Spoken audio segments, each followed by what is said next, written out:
Hey everyone, thank you for watching. I appreciate it. Glad you decided to join me. Just to give you a little rundown, what I'm doing here is I'm going to show you how to customize your own 164 scale die cast, whether it be a Hot Wheel or Green Lightning, Auto World, or Johnny Lightning. There's all kinds of different brands. These are 164 scale, so these are the size of a Hot Wheel.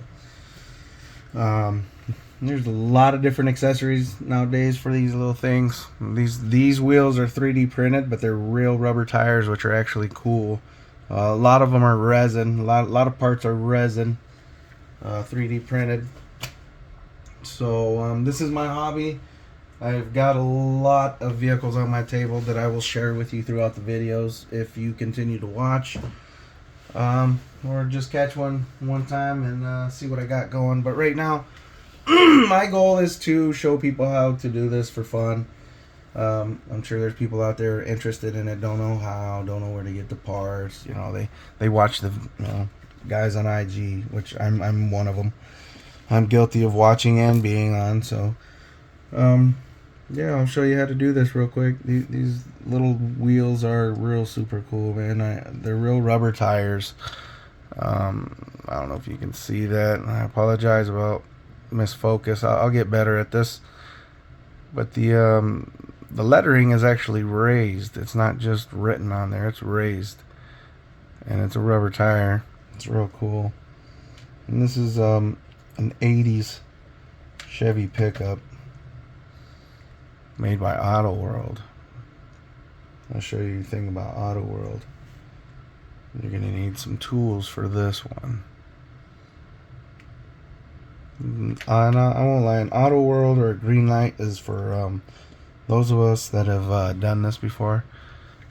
But it's pretty much the same. It's basic. You just got to do a little more fabricating and cutting on these ones.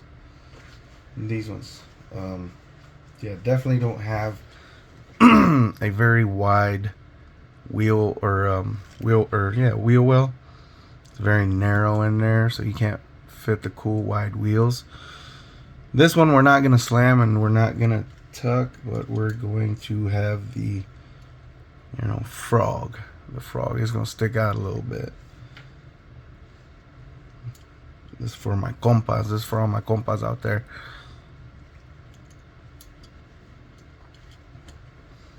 So there's that. That's the truck. Real quick, I'll give you a rundown. Some of the tools that you're going to need when you choose to do this. Real quick, this is always helpful. Dremel.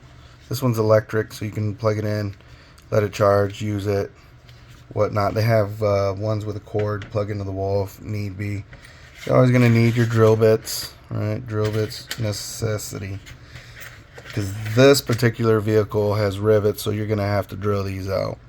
There's other vehicles that have screws on the bottom, and you will need one of these. A little screwdriver. Little pocket screwdriver, man. These are everywhere. Usually if you buy you the right kit and model, like this, it comes with a screwdriver. Bam. See, and you can choose your wheels, your motor, and all that stuff. But that's usually how I acquire a bunch of these. Alright, so, and for the Dremel you have different attachments. Cut off wheels, barrels to grind. These are good for the wheel wells. A little handheld drill. You got little drill bits at the bottom of this. Show you real quick. Falls out. Bam.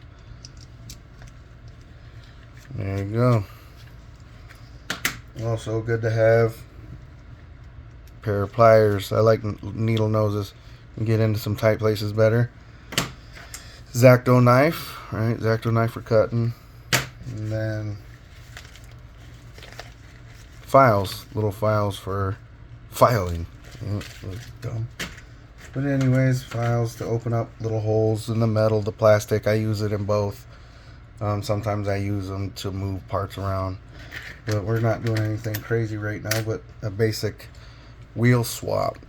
So we're going to take these wheels off, and we're going to put these cool wheels that we got going on right here. So let's see, I don't know if there's anything else I missed. Also for the Dremel, You can purchase one of these kits at your store, hardware store, whatever.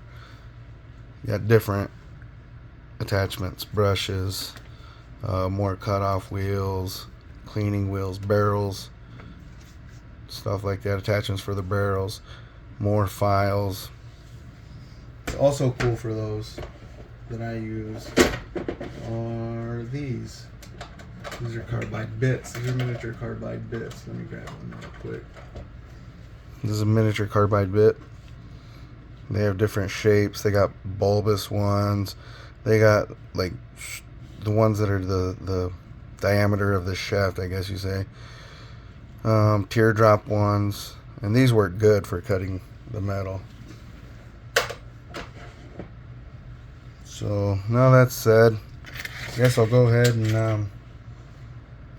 I guess we'll get at it. We'll see if I got enough juice in this. See if this video might be a fail, huh? Check this out. Alright. So we got my drill in there. Go ahead and bust these rivets open. See that? And I'm going to try and bust the round head around the rivet. Not the center, but the head.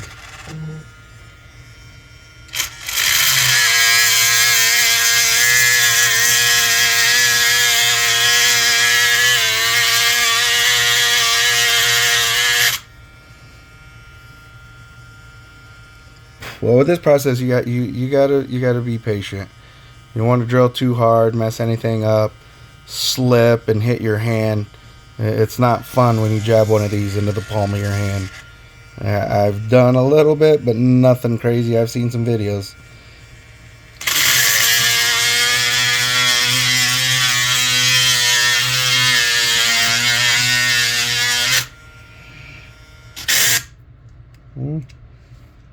That was no bueno.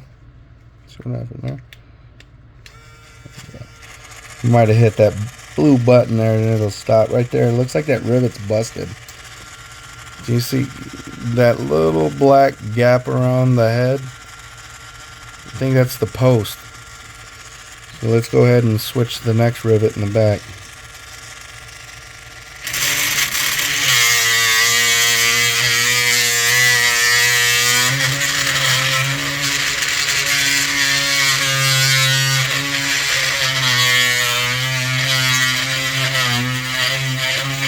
And I try to wallow it out and get that head off. Always checking it, not rushing it. It'll come out. Sometimes I tend to rush things, so being somewhat of a hypocrite. I'm actually being patient so I don't look like an idiot.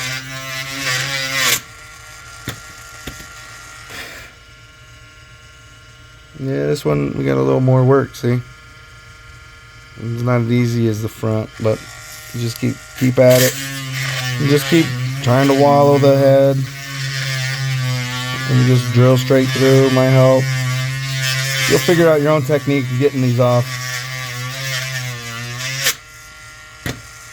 I just urge you not to rush it and, like I said, bust through and hurt your hand.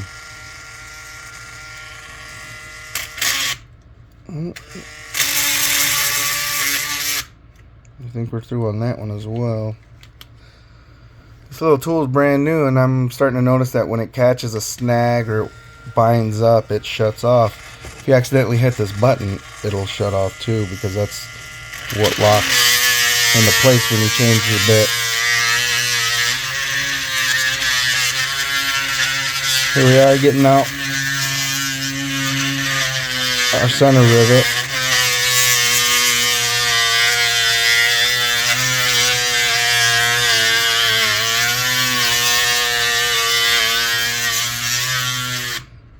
Yep, there we go. Let's see what happens here.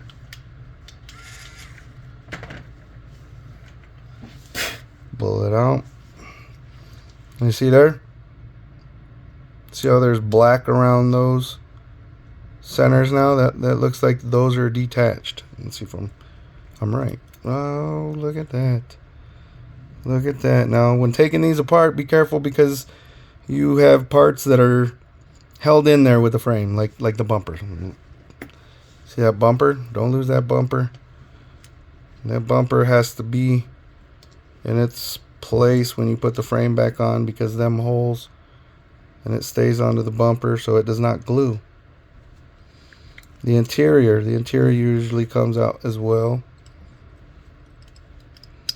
but we're not going to take the interior out. That's a whole different customization. This is just a wheel swap, which means we're only changing the wheels. We're going to leave everything as is. We're going to clean this up, and if you notice, after I took the frame off, the tailgate comes off as well. It's because the frame and the bumper hold it all in together. So pay attention when you take these apart. I'm going to remove that so I don't lose it. Excuse me real quick. Clean my mess. A lot of metal going on there. And one thing, when you're messing with these cool cars and they got the nice paint jobs on them, they can scratch up. If you got really rough hands, which I'm guilty. That's why I'm wearing the gloves. They're just way too rough to be on camera. But for the most part, get her nice and clean. Try and get all the metal off around your area. Maybe after this process, lay down a towel and that you work on so you don't scratch up the battery. But I got this little truck real cheap. It's real cool looking, so I'm not looking to make it a showpiece. I'll probably end up throwing it in this little diorama box that I got right here. I'll probably, when I'm done, I'll throw it in here and shoot. We'll see what happens. Alright, well, there it is from the first video, folks. I'm going to go ahead and wrap this up so you don't get bored. And maybe I'll keep you watching. Right there it is. We got our base off. Our Auto World square body pickup. There she was. Now she is. So she'll get some new shoes. Look at them with the Cooper Cobra radials. Look at that. Look at that. You can see how they're raised. Raised lettering. Alright, man. I appreciate you watching. Until next time, man. Take it easy.